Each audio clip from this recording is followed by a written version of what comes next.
Hi hello friends, എല്ലാ കൂട്ടുകാർക്കും പുതിയൊരു റിവ്യൂയിലേക്ക് സ്വാഗതം. അങ്ങനെ നമ്മുടെ നാളെ ഹോളി ആഘോഷങ്ങളിൽ ആ മുത്തശ്ശി മാത്രം മാറി നിൽക്കുക കേട്ടോ. ശ്രുതിയാണെങ്കിൽ മുത്തശ്ശനെങ്കിലും സന്തോഷിപ്പിക്കണമല്ലോ എന്നാലോചിച്ച് ഇങ്ങനെ നിൽക്കുകയാണ്. ആ സമയത്ത് മോഹനങ്കിൾ അതിലെ കൂടി പോകുന്നുണ്ട്. അതെ മോഹനങ്കിൾ, എനിക്കൊരു ഉപകാരം ചെയ്യാവോ? എന്താ എന്താ ശ്രുതി എന്ന് ചോദിക്കുമ്പോഴേക്കും, അതെ അങ്കിളുടെ അച്ഛൻ എങ്ങനെയാണ് വേഷം ധരിക്കണേന്നും എങ്ങനെയാണ് അദ്ദേഹത്തിൻ്റെ സംസാരമൊക്കെ എന്ന് പറഞ്ഞുതരാവോ? എന്തിനാ ശ്രുതി ഇപ്പം അങ്ങനെ അതൊക്കെ ചോദിക്കണത്? എല്ലാവരും കാര്യമുണ്ട്, അതിന് വേണ്ടിയിട്ടാണ്. ശരി എന്ന് പറഞ്ഞിട്ട് നമ്മുടെ മോഹനങ്കിൾ ഓരോരോ കാര്യങ്ങൾ പറഞ്ഞു കൊടുക്കണം. അച്ഛൻ എങ്ങനെ നടക്കണേന്നും എങ്ങനെയാണ് വസ്ത്രം ധരിക്കണേന്നും എങ്ങനെയാണ് നമ്മുടെ സുഭദ്രാമനെ വിളിക്കണേന്നൊക്കെ ഉള്ള കാര്യങ്ങളൊക്കെ പറഞ്ഞു കൊടുക്കുകയാണ്. ശേഷമാണെങ്കിൽ നമ്മുടെ ഹോളി ദിവസം നമ്മുടെ അമ്മയും അമ്മായിയൊക്കെ വരുന്നുണ്ട് കേട്ടോ. അവരും ശ്രുതിനെ കാണുമ്പോൾ മുഖവും വീർപ്പിച്ചിങ്ങനെ ഇരിക്കുകയാണ്. അപ്പോൾ മുത്തശ്ശി പറയുന്നുണ്ട് ഇന്ന് ഹോളി ദിവസമാണ്, അപ്പോൾ അതുകൊണ്ട് പരസ്പര സ്നേഹത്തോടെ ഒത്തൊരുമയോടെ പോകണം, അതാണ് ഹോളിയുടെ ഐക്യം എന്ന് പറയണത് എന്ന് പറയുമ്പോൾ അഞ്ജലി പറയുന്നുണ്ട് അതെ അതെ, എന്തൊക്കെ ദേഷ്യം ഉണ്ടെങ്കിലും ഇന്നത്തെ ദിവസം ദേഷ്യം കളഞ്ഞ് എല്ലാവരും ഒന്നാവണം എന്ന് പറയുകയാണ്.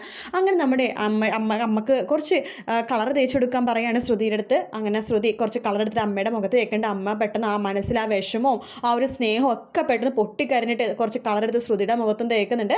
അങ്ങനെ ഭയങ്കര സന്തോഷമാട്ടോ. അപ്പോൾ അമ്മായിക്ക് അങ്ങനെ തന്നെ ചെയ്യാട്ടോ. അമ്മായിക്കാണെങ്കിൽ ശ്രുതിക്കും കളർ തേച്ച് കൊടുക്കുന്നുണ്ട്. ആ സമയം നമ്മുടെ ശ്രുതിയുടെ മുഖത്ത് കളർ തേക്കാൻ വേണ്ടി ശ്യാം വരുവാട്ടോ.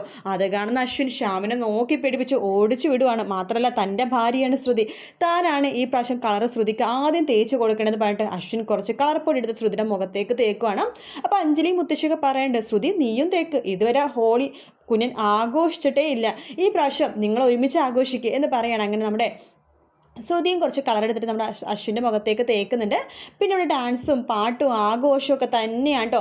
ആ ആഘോഷത്തിനിടയ്ക്ക് മുത്തശ്ശി മാത്രം മാറി നിൽക്കുകയാണ്. ആ സമയത്ത് നമ്മുടെ ശ്രുതി എന്താ ചെയ്യാന്ന് വെച്ചാലും മുത്തശ്ശിൻ്റെ അതേ വേഷവും ആ ഒരു വലിയൊരു മീശയും അതുപോലെ തൊപ്പിയൊക്കെ വെച്ചിട്ട് സുഭദ്ര എന്ന് പറഞ്ഞിട്ട് അങ്ങോട്ടേക്ക് വരുവാണ്.